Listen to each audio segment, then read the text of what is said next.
মুন্সিগঞ্জে রোজায় তাজা সবজি কিনতে উপচে পড়া ভিড়। ভোরের হাটে হাঁক ডাকে বিক্রি হচ্ছে সবজি।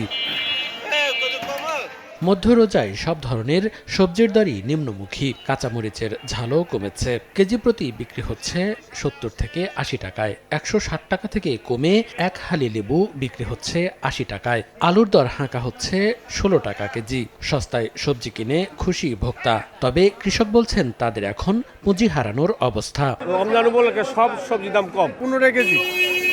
এই বাগুন আরো কদিন আগে খাইছি 60-70 টাকা কেজি। যে উস্তা 180 টাকা, এখন আবুদা 80 টাকা কেজি। সারের দাম বেশি, বদলিমুনির দাম বেশি, মালায় বেচা পড়তে হয় না। নওগাঁর সরস্বতীপুর হাটে সরবরাহ বাড়ায় সপ্তাহ ব্যবধানে প্রতি মনে ৭০ থেকে ৮০ টাকা পর্যন্ত কমেছে ধানের দর। প্রতিমন স্বর্ণা ৫ ধান বিক্রি হচ্ছে ১১১০ টাকায়, যা এক সপ্তাহ আগে ছিল ১২১০ টাকা।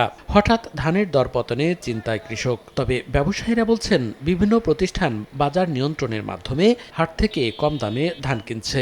আমরা যখন ধান হাটে আনি দপায় দপায় দাম কমে যাচ্ছে, ব্যাপারীরা ধান নিচ্ছে না। সার ফসফেট, ডিজেল, অন্য জিনিসের দাম থাকাতে আমাকে প্রচুর পরিমাণে লোকসান। মোটা সন্না পাঁচের ধান গত হাটে কিনেছিলাম ১২০০ টাকা পর্যন্ত, আজকে ১১২০-১৩০। ব্যবসা করে তারা যখন আমাদের রেট বাজিয়ে দেয়, সেই রেটের হিসাবে আমরা তখন বাজারে আসি, সেই পরিমাণে ধান কিনি। তারা আমাদেরকে বোঝায় যে বাইরে থেকে পর্যাপ্ত পরিমাণ ধান আসতেছে, চাল আসতেছে কম দামে, আমাদের তো আবার ব্যবসা করতে হবে। এই কারণে আমাদের একটা রেট দেয় ১২ ঘন্টা আগে।